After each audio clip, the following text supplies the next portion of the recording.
The girl child is an epitome of all things pink and pretty. But the stark reality is far from the truth, especially in a country like India, where being born a girl is a curse rather than a celebration. It's this realization that has led the United Nations to keep a special day aside to celebrate the girl child. This day is the International Day of the Girl Child, which falls on the 11th of October every year. This year, the theme is Digital Generation, Our Generation. This theme was chosen to highlight the digital divide among boys and girls, where girls fall way below in getting access to technology, especially in the field of education.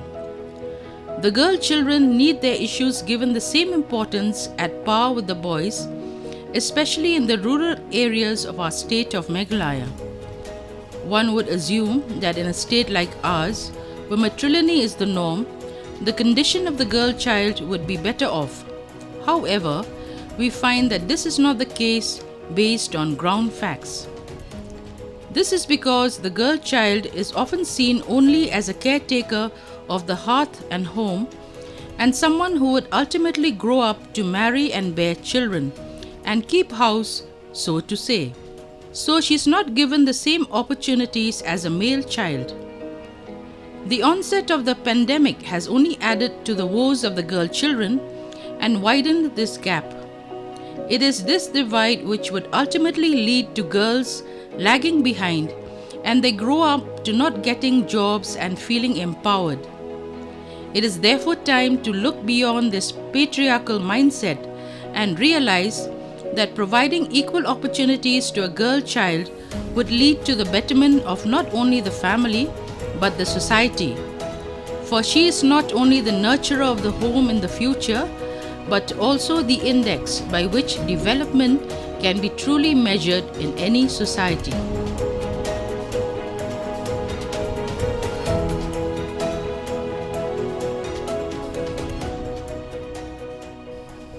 A very warm welcome to all our viewers today watching our today's program, which is celebrating International Girls Child Day.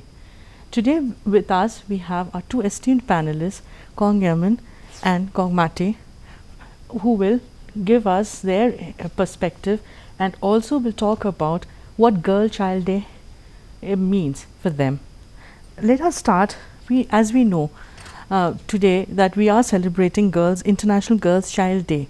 Having said that, it is a UN initiative which has started. But even in our India, we have our own National Girl Child Day, which is celebrated on 24th January. Coming to that, first, before having given your perspective, I would like to introduce Kong Yaman, who has been working relentlessly as a professor and also now has been involved with lot of organizations working for women, child and other rights. Welcome, Kong Yaman. It's wonderful to have you in our panel. Now we have Kong Mati, who is a DCPO, District Child Protection Officer, and has been working for quite some time into child-related issues. Welcome. As I started with my intro, that Girls' Child Day we are celebrating, I would just like to begin with listening to your perspectives when it comes to celebrating Girl Child Day, and also your context when it comes to Meghalaya celebrating Girls' Child Day. First you, Kong Yaman. Okay. One of the things that we need to ask, maybe a few questions before we really start. The fact is, what difference does it make to have more, the start of this Girl Child Day actually was this concern about the child female male sex ratio, this CSR, no? And that was one of the main concerns in India, because there were less females and more males and all that, and that's why the BBP program started and all that, and the concern and the focus on the girl child. One of the things that we need to ask is, why is that concern? Is it the fact that population wise distribution, is it a natural phenomenon or is it socially engineered? That's a question we need to ask. If it is socially engineered, then why? Which means that there's a preference for males. So that's why the girl child has to be protected. And this is one of the reasons why the cry is to save the child, educate the child. you know, and it has been a campaign since 2015 as we know it. And in regarding Meghalaya, we know that this is a matrilineal society, and we'll talk more about it, matrilineal society. But the thing is that the girl child is, even though we kind of socially value the girl child, but in practice there are a lot of things that perhaps in the conversation that we'll be having will be highlighting some of these issues relating to the girl child in Meghalaya. Yes, very rightly said, Kongyaman. Yes, Kongyaman, your perspective. I would reiterate what Madam Yaman has already highlighted. Firstly, in India, as you all know, it's because of the ratio, sex ratio, and protecting the child rights when it comes to BBP. And in the context of Meghalaya, yes, it is a matrilineal society. However, there are issues that we face on the ground that even a girl child face. So celebrating a girl child is an important issue where we need to address not only on this particular day, but on a daily basis. For example, education, you know, abuse, exploitation, the baggage that comes for an elder girl child in a family, all that I think we will discuss. So those are the things that we want to highlight and celebrate Girl Child Day, giving empowerment to young adolescents, giving them a platform where they would, you know, voice their voice, and having more access to various schemes that is already in existence. So those are the things that we have to come into a comprehensive, like I said, a comprehensive approach for a collective responsibility for a better future, not only for, you know, not focusing on the aspects of children alone, but for the future itself. Right, very rightly said. See, now with all our digital everything with during pandemic, I'm sure the situation has gotten worse, especially accessibility for girl child. Why so? Because we have seen that, like how you have rightly put, because of our patriarchal mindset and generation wise of not having equity. So I think one of the important things first is to address equity, create, as if we cannot think of equality or providing the services actually what a girl child needs, because of again reiterating the fact, generation wise of, you know, lack of chances, options, and also family culture playing a very important role. During this pandemic, we have seen there has been a lot of rise of case of child abuse, girl child particularly we're speaking of, and also a lot of everything has basically shifted to digital platform, especially when we talk about education, how you have said. So I would like, you know, your perspectives. What are the challenges you think, or, you know, the still like how Kongyaman said, you know, being in a teaching field, you've seen students facing so much of challenges. So could you just give your perspective coming to the digital platform shifting, and also the pre-existing situations, like how you have reiterated the fact. Could you just highlight a bit more in perspective of digital transformation and accessibility when it comes to girl child? You mentioned before you talk about the digital issues, you mentioned two things, and I just wanted to kind of affirm that, and that is one is gender fairness. Yes. Without gender fairness, the fact that we are talking about equality and all that means that there's that presupposition that there is a structural imbalance in our societies. Inequality is a structural thing. And you mentioned something about patriarchy, and I want to say this, you know, that there is in matrilineal, you know, it's not matriarchy, as a lot of people have that misconception, but it is matrilineal. At the same time, there is patriarchy in matrilineal. It bothers me about one thing when we talk about matrilineal, you know, like the girl child. And earlier we were talking about early marriage for children and all that, and there's one thing that bothers me. You go to the villages, and some of the things that you see, 8, 9 years old, and I'm shocked when I see them wearing lipstick. So I ask, like, what's this, you know? I don't know whether they did that 5 years ago, but lipstick's available now.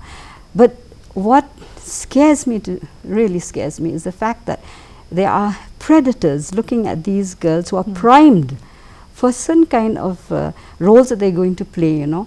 And I heard in conversation that girls as young as 13, 14, you know, they put on lipstick also, and then they send to the markets, the bazaar and all that, to catch them young kind of thing, catch the boyfriend, catch the mate, you know.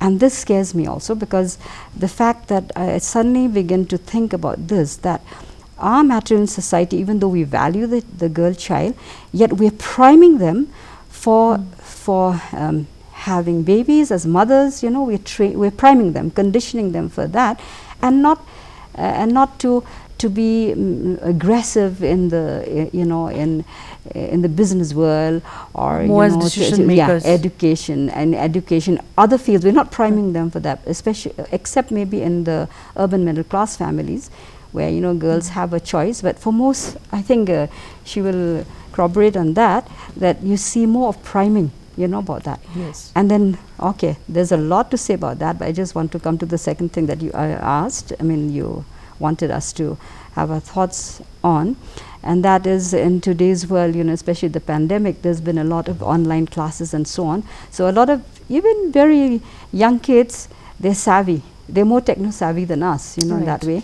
So one of the things is that, and we've seen also that a lot of cybercrime and cyberbullying, as we talked earlier, and also the fact that the very sexist kind of thing, you know, I mean, it's predators kind of thing, they're using this platform. But we have to keep in mind also that in many areas, in the rural areas, you know, that girl child don't get as much facilities or the device, technological device, as the boy child. Right. So we have the access to digital world and technology is less for girls across India, and maybe across the world, I don't know, but in India specifically. Here we would say more in the rural areas, though they share. When they have online classes and all that, they share, no? So the thing is that with it will come again this new avenue where predators, they take advantage of that. So the more techno savvy you are, the more techno savvy would be the ones who would want to exploit that, you know, especially where the girl child is concerned. So maybe I think one point you have very poignantly pointed out, that yes, technology being the end of all now, especially, but also we have to make it a safer place. I think this is something security, and our viewers can take, is that, you know, accessibility is important, but also creating a safe.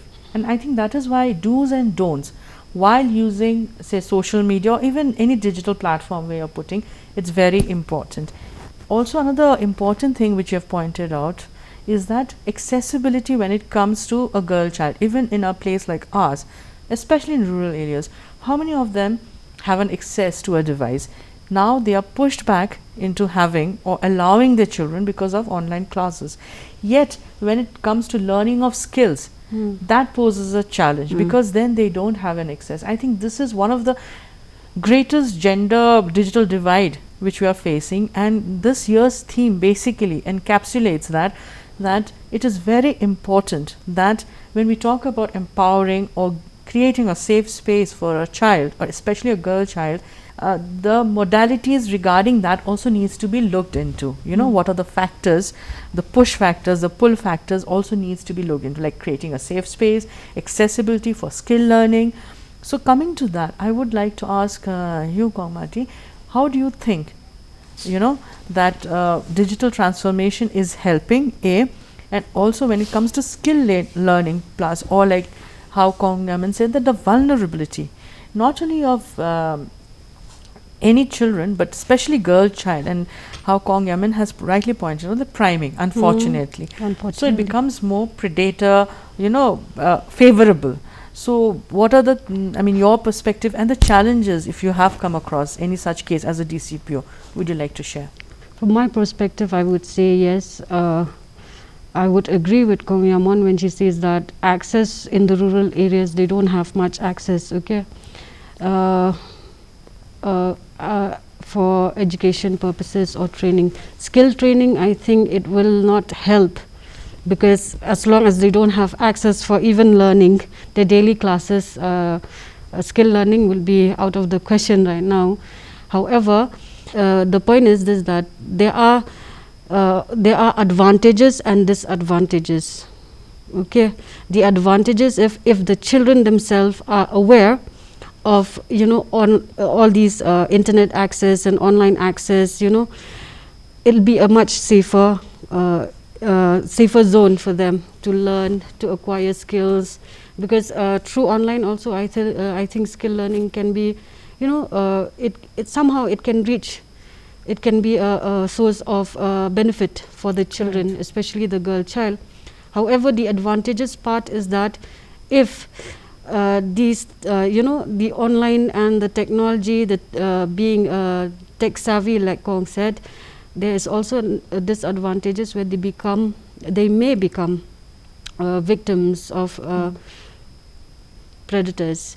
However, in my perspective, I would say that children are lacking behind, especially in the rural areas. I feel, especially the girl child, what I feel is not only access, but sometimes because of a large family, then okay, since you're old enough, then you look after the siblings, there's no need for education, then the education becomes halted.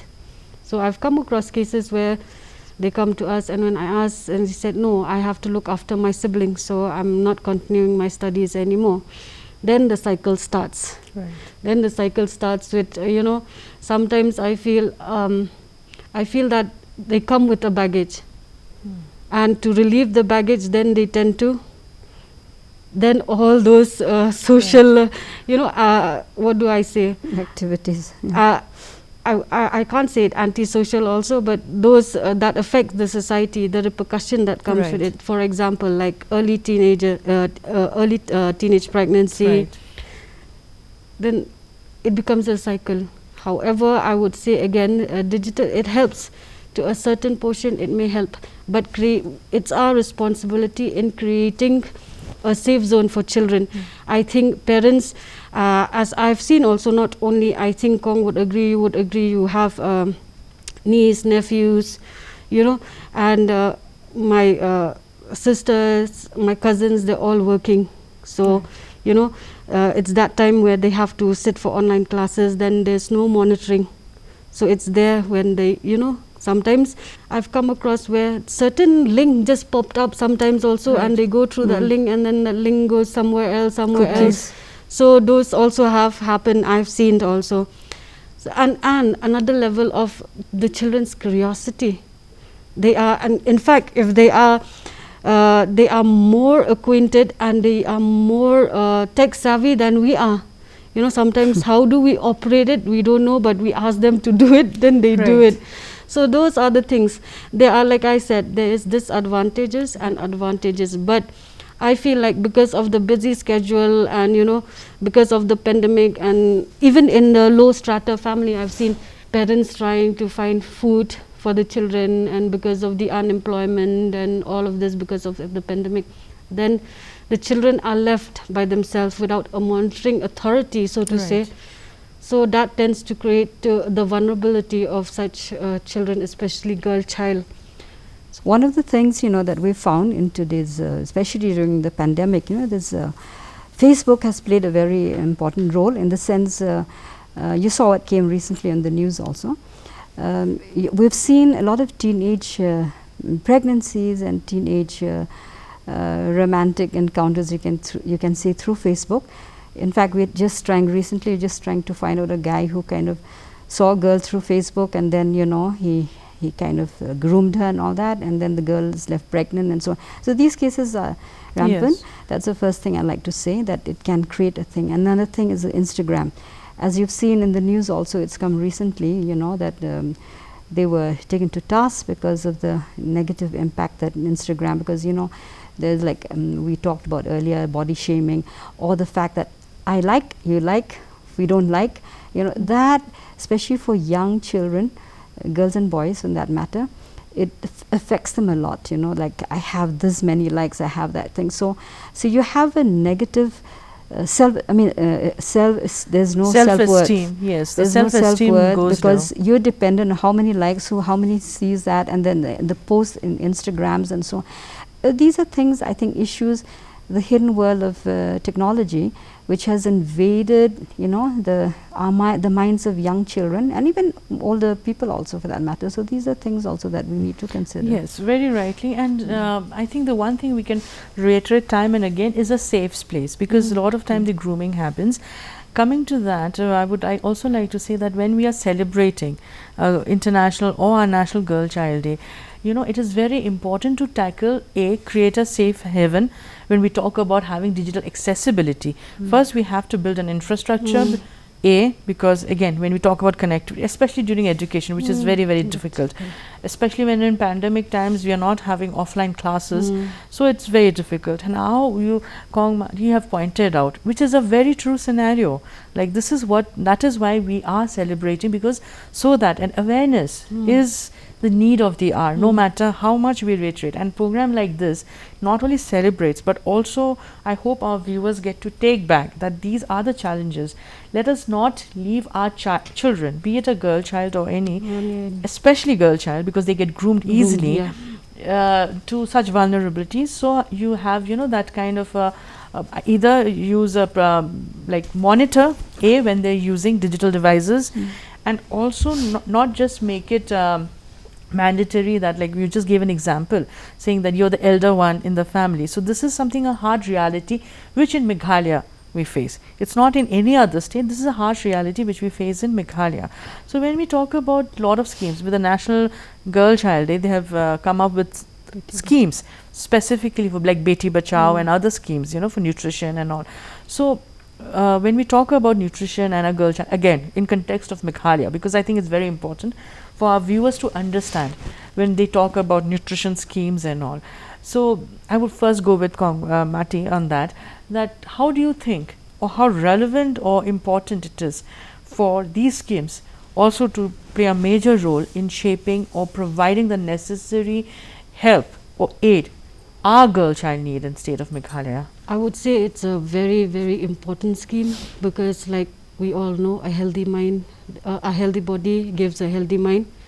So especially for a girl child, we need the nutrition, we need the balanced diet that a girl child, for example, to just highlight a few, because everything correlates. Okay, so if we have that balanced diet and that nutrition, we won't have that IMR, MMR.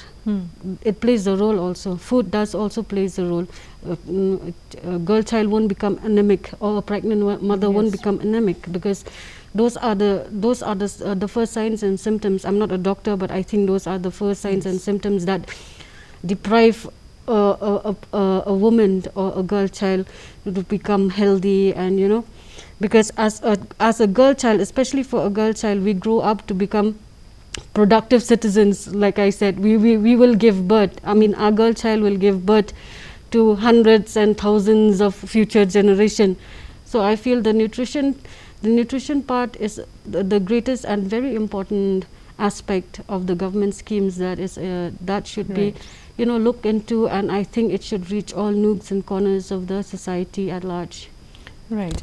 And also I think when we talk about Beti Bachao, Beti Padhao, though, you know, that's again like a glass ceiling, which we say that our matrilineal, which you rightly said, is more empowered, and our women get a choice to make, our girls make a choice.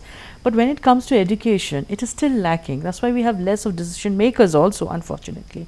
I think this also plays a very important role, creating an awareness, because we have to, because you said because of family issues, sometimes a girl child, though it's a matrilineal society, we say okay, she can look after and let the sibling go, you know, for a better education, even for availing schemes. I think that is something, it goes down to again grassroots level awareness, door to door, to create awareness, the accessibility, and also the misconception of who can avail schemes. I think that is also very, very important. Before we wind up, because since we are short of time, you know, because this is such a vast topic, we can go on, and it feels so, you know, incomplete. But well, time is something we have to keep in mind. So Kong Yamin, your last thoughts on what and how a girl child should, when we talk about celebration, what more needs to be done, and of course, like we said, because of the disparity, that is why today we are celebrating Girl Child Day and not just a Children's Day, So can you just give your, insights and your comments on that? I think the first reality that we have to accept is that change is the only thing that doesn't change. There'll always be change, and we have to keep up with the change and be relevant to the times. Now, of course, there's a disparity between urban and rural, but as I said, in the rural areas, I think this priming, as I said, for early marriage and having lots of children, that can be so detrimental for adults, because we've seen cases where women have 6, 7 children, and then because early marriage, they die young, which is very unfortunate. Then we have a whole lot of like orphans where the state have to to take over, and then their siblings also the same. So we have a whole lot of orphans. This is one thing that is really tragic, and that we should really pay attention, and I believe that comes because of that's a result of early marriage. You push young when they're still young and delicate, and they're not able to do that. By the time they think they're washed out, that is one thing I have to say again and again. In the urban areas, of course, I think, and in that, for that matter, urban and rural also, I think parents have to grow with the children. They have to, that sense of valuing both the boys and girls, because there should be that consciousness, that being mindful of the fact that this is our girl child, this is the boy child, in matrilineal especially, because normally we tend to say girl, boy, we tend to have a say, oh, let the boys do whatever they want in that way, but the girl, they look after, but again that priming is still there. But the only thing that I can say which is nice, which is there's a progress in the sense that there are parents who encourage both their children, whatever talents that they have, to take it forward. So from a small little trend, I believe it will be a pattern in society, and I'm hopeful about that. But we have to break mindsets, we have to break tradition, and think of what is better for our children. Oh, we could say a lot about that, but I think I'll rest on that. Okay, thank you so much. Yes.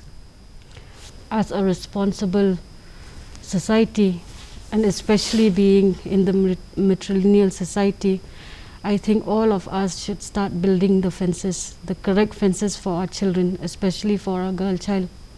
Let alone, I always encourage. There are some people who come, like to my office, with a baggage, like I said, like we are poor, we cannot do this, we cannot do that. But I would encourage the viewers to find the schemes, existing schemes, and to avail those schemes. Yes. And I think awareness also would play a role. What I mean by fences is, the parents have a role to play, the teachers have a role to play, the community has a role to play. Each and every department has a role to play, be it even NGOs, and as individuals, we have to start building the fences for a safer and more productive future for our children and our girl child. Because with the new generation, and even if we can compare with only our generation, I think I'm not that old. However, when we see cases that is heartbreaking, those are the times that, as an individual and as a person who is in the field and working for the rights of the children, I feel like we have to strive more and do better. And with all the existing schemes, I think, if each and every household avail any existing schemes, and awareness creation will be, it should be aggressive, so that the society at large would prosper, especially the females, because I believe the females is the heart of the home, even though they say, and the man is the backbone. However, without the heart, no point of having the backbone. So that's what I want to end with. Thank you so much. I think our viewers will most importantly take away that there are schemes which they can avail, and that is, I think, one of the most important things they know, that it is important that of course, one thing, another thing, as our, like you rightly pointed, as government agencies, as individuals, and also as organizations, NGOs, we need to create more awareness. We need to create more grassroots level awareness of availing schemes. Thank you everyone for listening to our today's program, and I hope our viewers can take back with us the relevant questions and ask themselves also how to create a digitally safe space for our children, and also that, like we say, charity begins at home. So like that, also we can reflect and create a space where we give equal opportunities to our girl also. So I hope we can take back with us that and create a safe haven when we give access to our children and also monitor our children while they are using our digital space. With that, let us wrap up our today's program, and thank you all our viewers, and especially to our panelists for giving their valuable time to us. Thank you so much. It was lovely having you all. Thank you. Thank you.